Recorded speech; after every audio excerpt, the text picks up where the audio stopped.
Bismillahirrahmanirrahim. Assalamualaikum warahmatullahi wabarakatuh.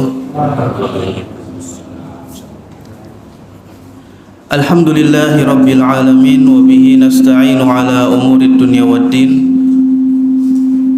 Wassalatu wassalamu ala nabiyyina Muhammadin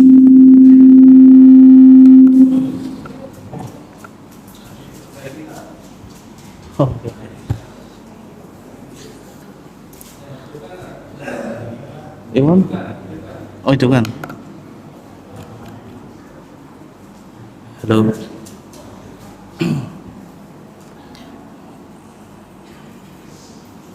Oke. Kita ulangi nggih.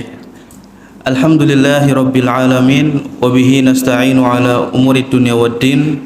Wassalatu wassalamu ala nabiyyina Muhammadin wa ala alihi wa ashabihi wa man tabi'ahum bi ihsanin ila yaumiddin. Asyhadu an la ilaha illallah wahdahu la syarika lah wa asyhadu anna Muhammadan abduhu wa rasuluhu la nabiyya wa la rasula ba'dah. Allahumma 'allimna ma yanfa'una wanfa'na bima 'allamtana wa zidna 'ilman wa 'amalan wa hudan wa tuqa ya rabbal alamin. Rabbana zidna 'ilma warzuqna fahma. Rabbi shrah li sadri wa yassir li amri wahlul 'uqdatam min lisani yafqahu qawli. Amin. Allahumma salli wa sallim wa barik ala nabiyyina Muhammad wa ala alihi wa ashabihi wa mawalah. Amma ba'du. Alhamdulillahirabbil alamin. Bapak Ibu sekalian, jamaah salat maghrib yang semoga dirahmati oleh Allah Subhanahu wa taala. Pertama kalinya marilah kita panjatkan puja dan puji syukur kita kehadirat Allah Subhanahu wa taala atas segenap limpahan nikmat dan karunia-Nya kepada kita. Nikmat kesehatan, nikmat waktu luang, nikmat keamanan, kecukupan, dan yang paling penting adalah nikmat keimanan dan juga nikmat keislaman. Maka Bapak Ibu sekalian, kami tak pernah bosan-bosannya untuk senantiasa mengingatkan kita semua agar senantiasa mensyukuri nikmat-nikmat yang tadi mungkin sudah kita sebutkan ataupun yang belum kita sebutkan yang Allah berikan kepada kita, sehingga dengan bersyukurnya kita atas nikmat-nikmat tersebut, ya mudah-mudahan menjadi wasilah agar Allah menjaga nikmat tersebut pada diri kita dan menambahnya dengan nikmat-nikmat yang lain. Amin ya rabbal alamin. Kedua kalinya salawat dan salam semoga senantiasa tercurahkan kepada junjungan kita Nabi Muhammad sallallahu alaihi wasallam beserta keluarganya, para sahabatnya, dan orang-orang yang senantiasa berada di atas jalannya hingga akhir zaman kelak. Bapak Ibu sekalian, jamaah salat maghrib yang semoga dirahmati oleh Allah Subhanahu wa taala. Sebelum kita masuk ke materi, kita sapa terlebih dahulu nggih. Bapak Ibu, bagaimana kabarnya? Alhamdulillah sehat nggih.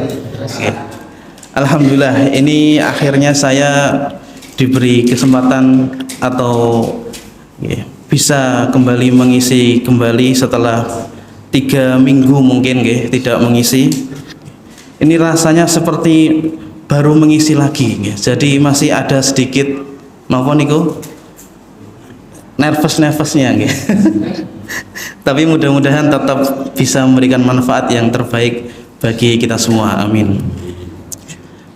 Bapak Ibu sekalian, kita pada hari ini akan meneruskan tafsir yang sudah kita bahas pada beberapa pekan yang lalu, ya, masih di surat Al-Lail.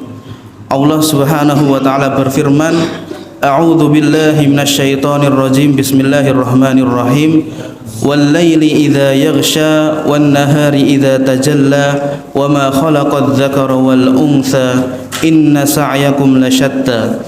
Fa amma man a'ta wattaqa wa saddaqa bil husna fasanuyassiruhu lil yusra wa amma man bakhila wastaghna wa kadzdzaba bil husna fasanuyassiruhu lil usra wa ma yughni anhu maluhu idza taradda inna alaina lal huda wa inna lana lal akhirata wal ula fa andartukum naran taladza.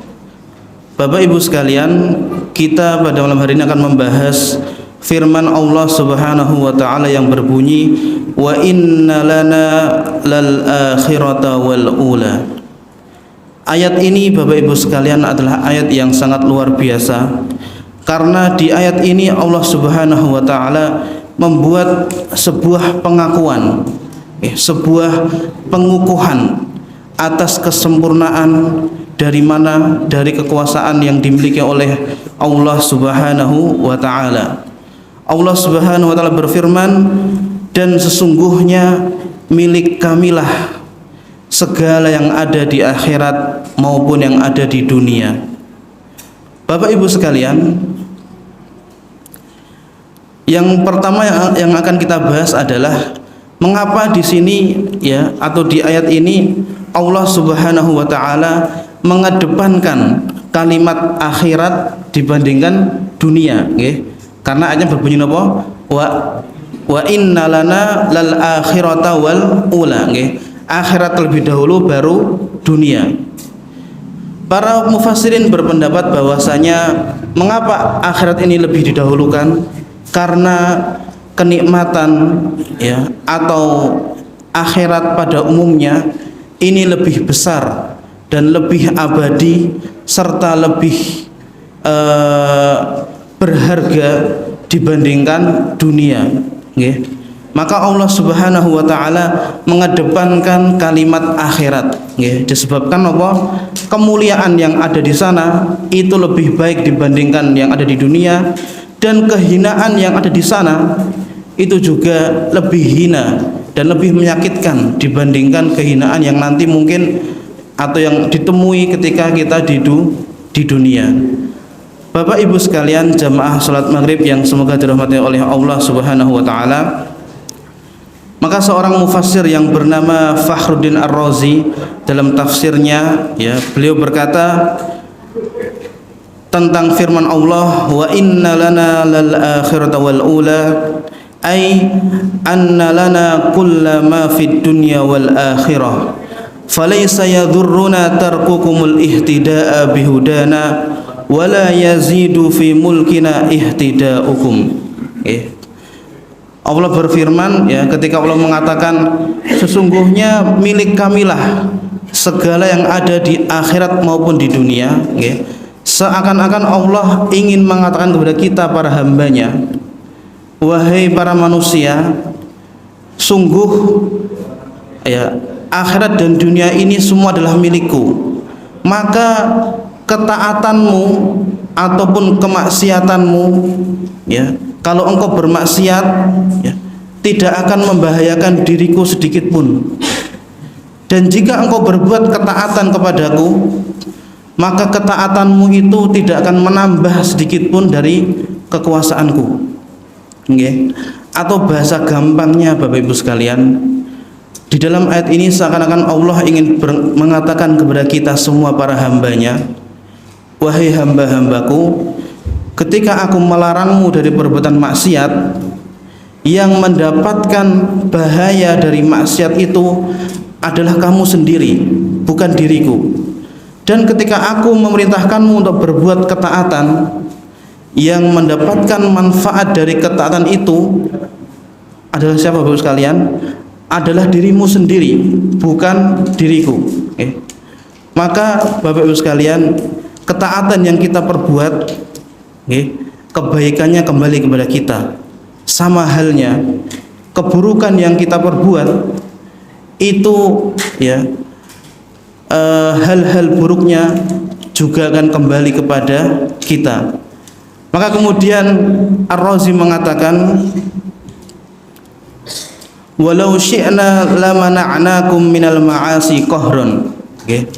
Seandainya Allah berkehendak, maka Allah sanggup dan mampu Bapak sekalian untuk memaksa seluruh hambanya dari zaman Nabi Adam sampai akhir zaman nanti, sampai hari kiamat nanti, seluruh manusia yang ada di muka bumi ini, kalau Allah ingin melarang mereka untuk berbuat maksiat, ya, untuk tidak berbuat maksiat kepada Allah Subhanahu wa taala, niscaya Allah mampu. Ya. Kenapa? Karena Allah ala kulli syai'in qadir, ya, atas segala sesuatu mampu.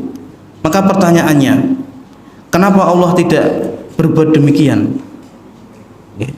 Ini bisa difahami, ya. Mengapa Allah tidak memaksa para hambanya, ya, untuk tidak bermaksiat kepadanya? Jawabannya adalah karena kita, Bapak sekalian, para manusia yang ada di muka bumi ini, demikian juga nanti saudara kita dari golongan jin, ini adalah mukallaf. Mukallaf niku napa? Orang yang diberi beban syariat. Maka ketika Allah memberikan beban kepada hambanya, Allah memberikan pilihan kepada hambanya. Wahai hambaku, beban ini, kamu punya pilihan. Entah kamu akan memikulnya, mentaatinya, atau engkau melepaskannya. Agama ini, agama Islam ini, kamu punya pilihan.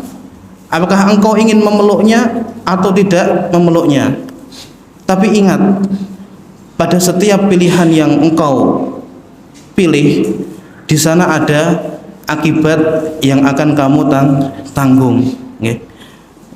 Niki napa Bapak sekalian, perumpamanya sama, seperti misalnya guru sedang menguji para muridnya. Niku guru tadi mampu mboten Pak kalau dia ngerjakan semua soal ujian yang dia kasih kepada murid-muridnya? Jawabannya mampu. Tapi kenapa Pak guru tadi tidak melakukannya? Karena guru tadi ingin melihat mana murid-muridnya yang sungguh-sungguh belajar dan mana muridnya yang tidak sungguh-sungguh belajar. Maka sama halnya dengan kita, Bapak-Ibu sekalian, Allah Subhanahu wa taala tidak memaksa kita untuk tidak bermaksiat kepadanya, atau tidak memaksa kita untuk berbuat taat kepadanya, bahkan memberikan kita pilihan, karena Allah Subhanahu wa taala ingin melihat manakah dari hamba-hamba Allah yang imannya ini jujur, yang Islamnya ini jujur, atau dia hanya bermain-main saja dengan kalimat tersebut. Bapak Ibu sekalian, jamaah salat maghrib yang semoga dirahmati oleh Allah Subhanahu wa taala. Kemudian makna yang kedua, jadi tadi makna yang pertama adalah ketika Allah berfirman, sesungguhnya milik kamilah segala sesuatu yang ada di akhirat dan di dunia. Artinya apa? Allah niku boten butuh ketaatan kita, dan tidak akan membuat berbahaya, tidak akan membahayakan Allah setiap bentuk kemaksiatan kita. Kemudian yang kedua, Bapak sekalian, mufassirin berkata makna dari firman Allah tadi, anna lana mulkad daraini nu'ti ma nasha'u man nasha' fayutlabu sa'adatud daraini minna. Bahwasanya ketika Allah berfirman, sesungguhnya milik kamilah segala yang ada di akhirat maupun di dunia, maknanya adalah Allah Subhanahu wa taala memiliki kekuasaan yang sempurna. Dalam hal apa Bapak sekalian? Dalam hal memberikan dunia ataupun akhirat kepada siapapun yang Allah kehendaki, dan sebanyak apa kepada Allah yang kehendaki. Maka ketika kita meminta sa'adatud daraini, kebahagiaan di dunia maupun di akhirat, hendaknya hanya meminta kepada siapa? Kepada Allah Subhanahu wa taala. Karena Allah Subhanahu wa taala adalah zat yang menguasai dunia dan juga akhirat. Bapak Ibu sekalian, jamaah salat maghrib yang semoga dirahmati oleh Allah Subhanahu wa taala. Maka saat kita berbicara tentang dunia dan di akhirat, terlebih atau terkhusus tentang dunia, karena saat ini kita hidup di dalamnya, hendaknya masing-masing kita menyadari ketika tadi Allah mengatakan sesungguhnya akulah penguasa dunia ini dan juga akhirat. Aku memberikan dunia kepada siapa yang aku kehendaki dan aku menahannya kepada siapa yang aku kehendaki. Maka yang harus menjadi akidah Bapak sekalian, keyakinan yang tertancap di dalam hati kita masing-masing adalah karena dunia ini adalah miliknya Allah Subhanahu wa taala, maka kalau saya ingin bahagia di dunia ini, saya harus mengenal pemiliknya, yaitu siapa? Allah Subhanahu wa taala. Maka sebagian ulama berkata, man 'arafa Allah la yadurruhu ma fatah. Barang siapa yang mengenal Allah Subhanahu wa taala, maka tidak akan membahayakannya apapun yang hilang darinya, karena ia faham ketika Allah melapangkan rizkinya itu adalah ujian baginya, ketika Allah menyempitkan rizkinya itu juga adalah ujian baginya. Okay. Dan para ulama mengsifati dunia ini Bapak sekalian dengan kalimat darul ibtila, negeri yang isinya penuh cobaan. Maka selagi kita hidup di dunia ini Bapak sekalian, kita akan terus-menerus berpindah-pindah dari satu ujian menuju ke ujian yang lain. Okay. Bahkan jika ujian itu berbentuk kelapangan rizki. Okay. Karena di dalam surat Al-Fajr Allah berfirman, A'udzu billahi minasyaitonir rajim, wa ammal insanu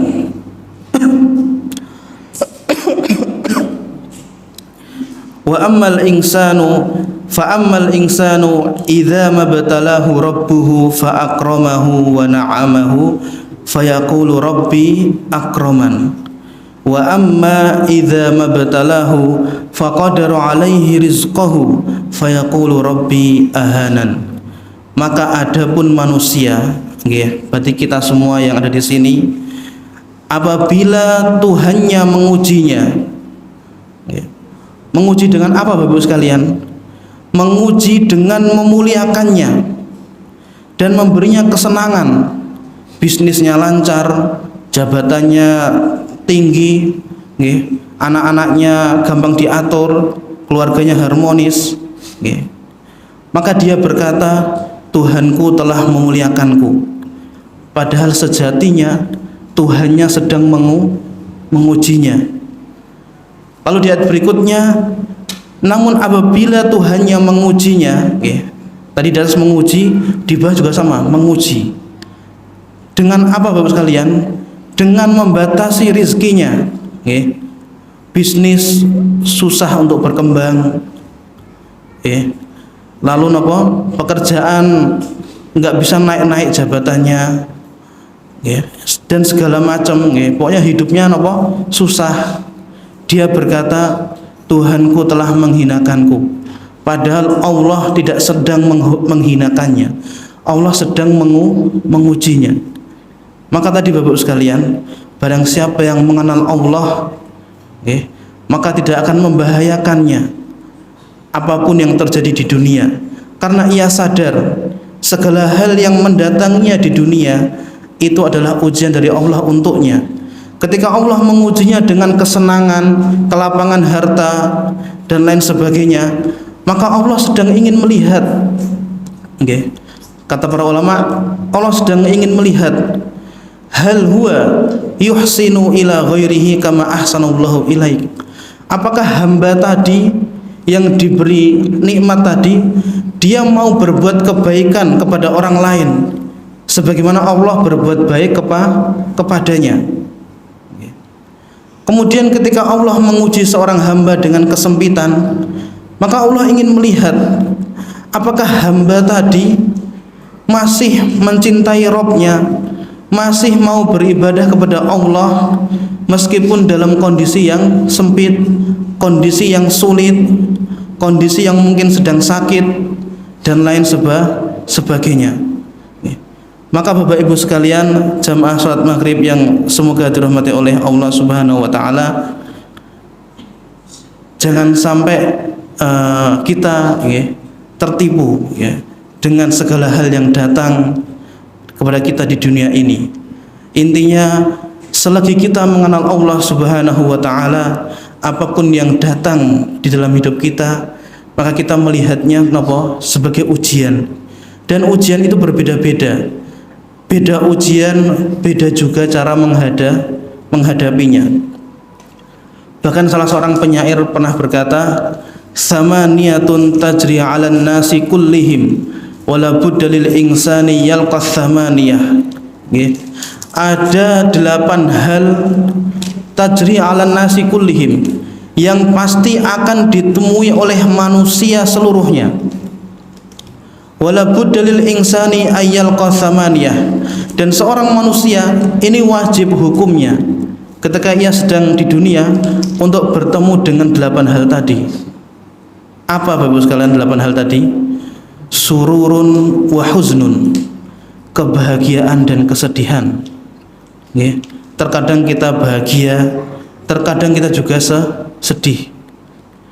Wastima'un wa furqatun, pertemuan dan perpisahan.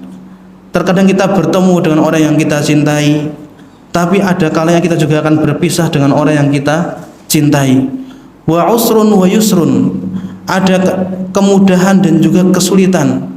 Ada kalanya hidup kita dipenuhi dengan kemudahan, nikmat seakan-akan datang dari berbagai arah. Wa yusrun, tapi ada kalanya juga kesulitan akan mendatangi kita dari berbagai arah. Summa sukmun wa afiyah, kemudian apa yang terakhir, rasa sakit dan juga rasa sehat. Ada kalanya kita diberi oleh Allah ujian berupa rasa sakit, ada kalanya juga kita diberi ujian berupa sehat. Maka ketika kita manusia yang hidup di dunia ini bertemu dengan 8 hal tadi, tidak perlu kaget. Kenapa tidak perlu kaget? Karena kalau jenengan tanya setiap manusia yang jenengan kenal, atau mungkin kita sendiri, pasti pernah mengalami 8 hal tadi. Maka dia tidak kaget. Kalau sedang bahagia maka bersyukur, sedang bersedih maka bersabar. Saat bertemu dengan orang yang dia cintai, dia kembali bersyukur. Saat ia berpisah dengan orang yang ia cintai, ia bersabar. Saat datang kemudahan dari berbagai arah, dia kembali bersyukur. Saat datang kesulitan dari berbagai arah, dia kembali bersabar. Saat datang rasa sakit, kembali bersabar. Ketika datang masa sehat, kembali bersyukur. Maka kehidupan seorang muslim di dunia ini Bapak sekalian sederhana, hanya berpindah di antara syukur dan sabar. Meskipun 2 hal tadi itu mudah untuk kita ucapkan, tapi dijalani susah napa mudah Bapak sekalian? Susah. Maka banyak-banyak berdoa kepada Allah agar Allah membantu kita agar bisa bersyukur saat diberi nikmat dan bersabar saat diberi ujian. Bapak Ibu sekalian, jamaah salat maghrib yang semoga dirahmati oleh Allah Subhanahu wa Ta'ala, maka ketika tadi kita melihat nek bahagia pasti enggak selamanya, nek sedih juga tidak selamanya. Berarti sifat dunia yang berikutnya adalah apa? Ad-dunya faniyah, dunia ini sifatnya sementara. Maka para ulama ini berkata tentang Bapak sekalian, tentang ungkapan dunia ini sementara. Para ulama berkata, hadhihi kalimatun tuqalu wala tuqal. Kalimat dunia ini sementara adalah kalimat yang bisa diucapkan dengan lisan, tetapi banyak tidak difikirkan oleh hati.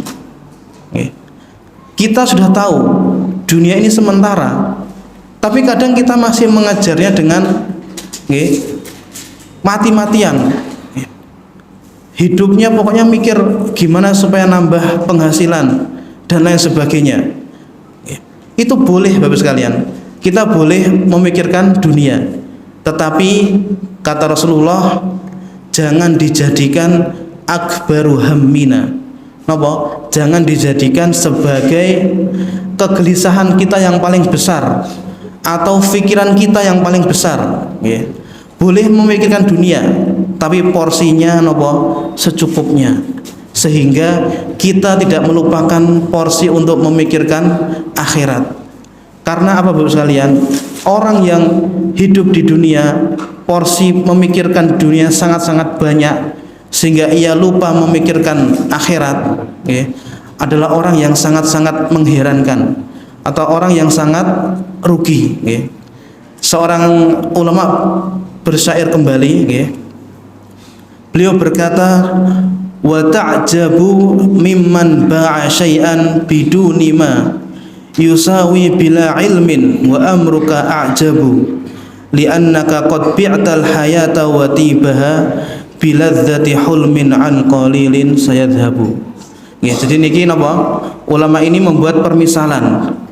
Wa ta'jabu mimman ba'a syai'an biduni ma yusawi bila ilmin. Kamu, nggih, kita napa? Pasti heran kalau napa Bapak sekalian melihat ada orang yang menjual barang tidak sesuai harganya. Heran betul nggak? Misalnya apa? Dia punya emas batangan harganya 50 juta, cuman dia jual 5 juta karena dia nggak tahu harga pasarannya. Niku jenengan kasihan apa? Kasihan nggih. Kok bisa kamu mau ditipu gitu nggih? Atau napa Bapak sekalian melihat orang yang mungkin bekerja keras tapi gajinya tidak sepadan, nggih. Kerja dari pagi sampai malam atau dari pagi sampai sore, nggih, di bawah terik matahari, lalu gaji bulanannya di bawah UMR, nggih. Misalnya harusnya 2,5 juta, dia cuma digaji 1,5 juta. Kita pasti heran, kok mau kerja seperti itu? Atau yang tadi, kok bisa dia mau menjual barang yang harusnya mahal dengan harga yang murah? Nggih, kita heran boten? Heran.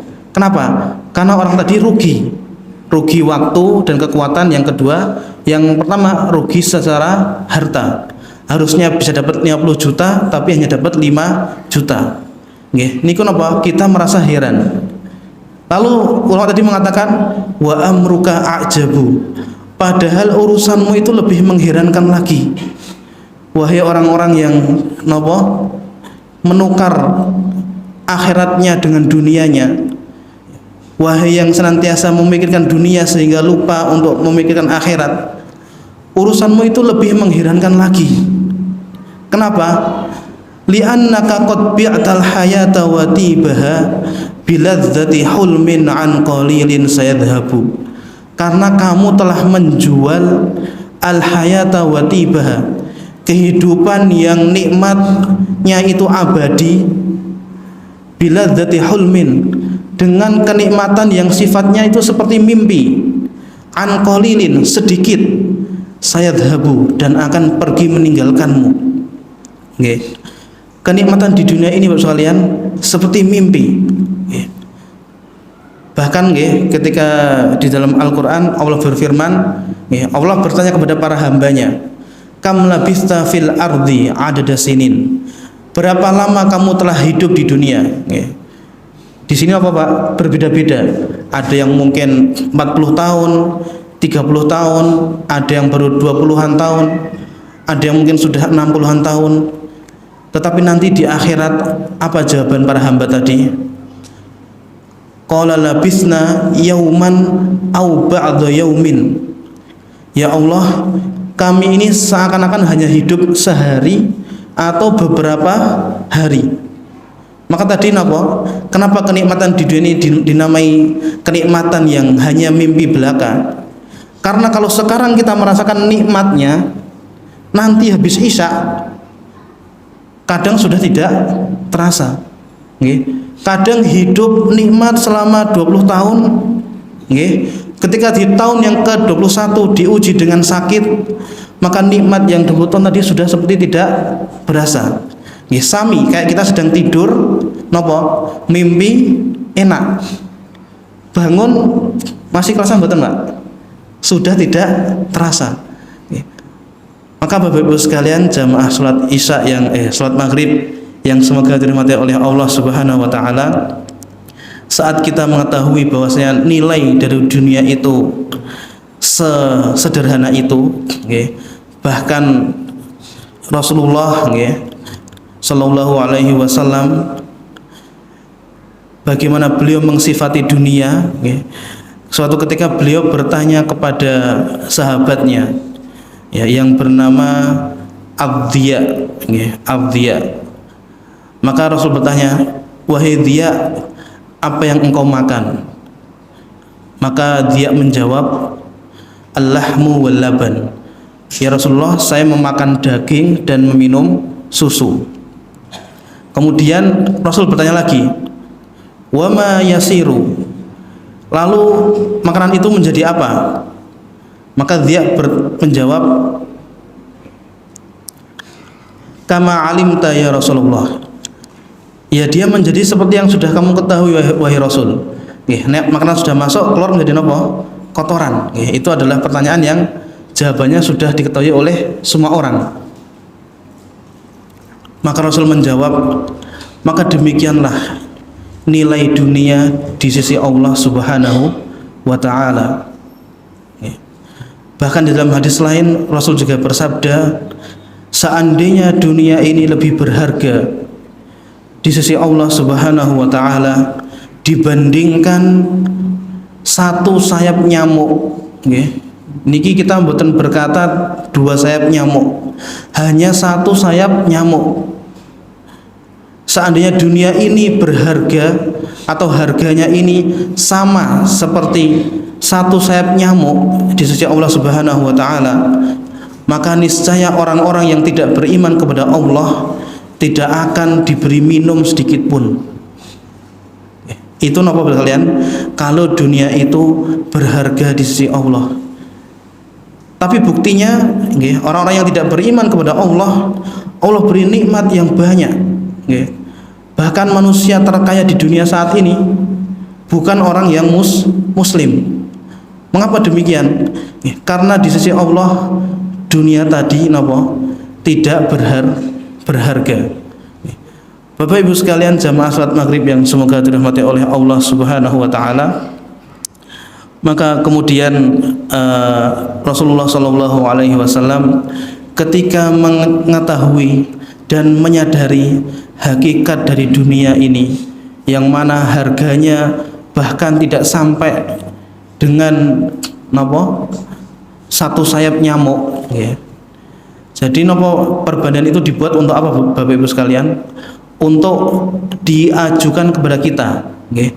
Misalnya jenengan dikasih satu sayap nyamuk, nih aku jual sayap nyamuk satu, harganya Rp1.000. Mau beli mboten? Tidak mau. Ya sudah Rp500, nggak mau. Ya sudah gratis. Nggak mau, nggak butuh. Maka seperti kita memandang sayap nyamuk tadi, seperti itulah Allah memandang dunia dan seisinya. Maka ketika Rasulullah itu sadar bagaimana hakikat dunia, Rasulullah ini senantiasa berhias dengan kesederhanaan. Jika ditanya apakah Rasul itu miskin, jawabannya apa? Terkadang beliau itu menjadi orang yang kaya. Itu tidak dimasukkan ke dalam hati beliau. Dunia yang Allah berikan kepada beliau dari rampasan perang, dari upeti-upeti, itu apa? Hanya menjadi harta yang Rasul gunakan untuk berbuat kebaikan, tidak sampai masuk ke dalam hati beliau. Maka para sahabat ketika mengsifati kondisi beliau dengan dunia tadi, salah satunya adalah sahabat Nu'man bin Bashir. Beliau berkata, alastum fi ta'amin wa syarabin ma syi'tum wa laqad ra'aitu nabiyyakum sallallahu alaihi wasallam wa ma yajidu minad daql ma yamla'u bihi batnah. Wahai kalian para manusia, alastum fi ta'amin wa syarabin ma syi'tum, bukankah kalian itu bisa memakan dan meminum minuman sesuai yang kalian inginkan? Ketahuilah sesungguhnya Rasul kalian, Nabi kalian ma yajidu minad daqal ma yamla'u bihi batnah, tidak mendapatkan ad-daqal. Daqal niku napa? Kurma yang paling jelek kualitasnya.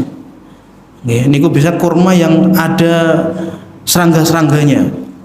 Itu saja Rasulullah tidak mendapatkannya untuk memenuhi perut beliau.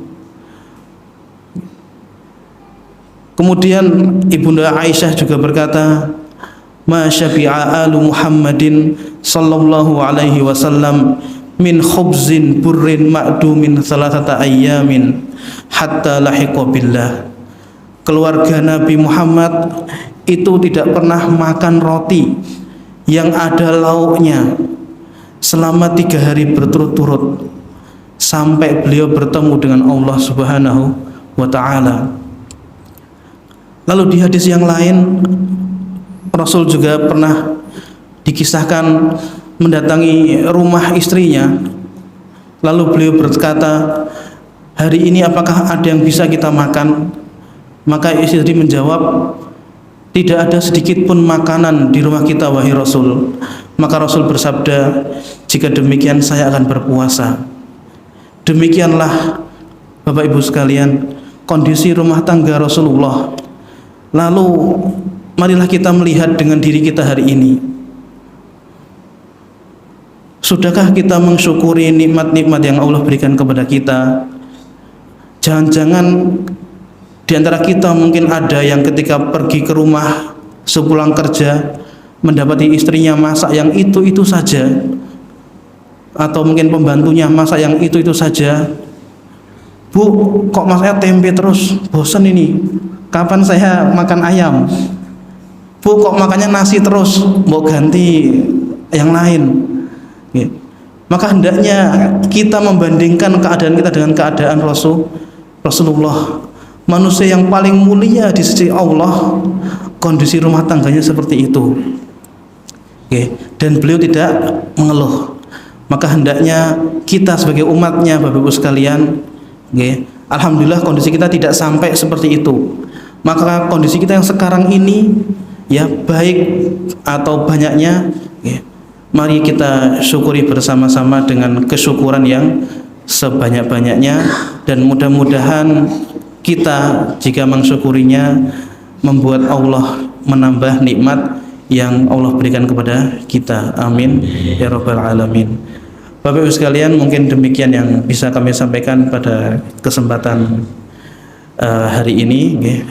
Pembahasan yang selanjutnya nanti akan kita sambung insyaallah di pertemuan yang akan datang. Marilah kita akhiri dengan bacaan hamdalah bersama-sama. Alhamdulillahirabbil alamin. Subhanakallahumma wa bihamdika asyhadu an la ilaha illa anta astaghfiruka wa atubu ilaik. Assalamualaikum warahmatullahi wabarakatuh.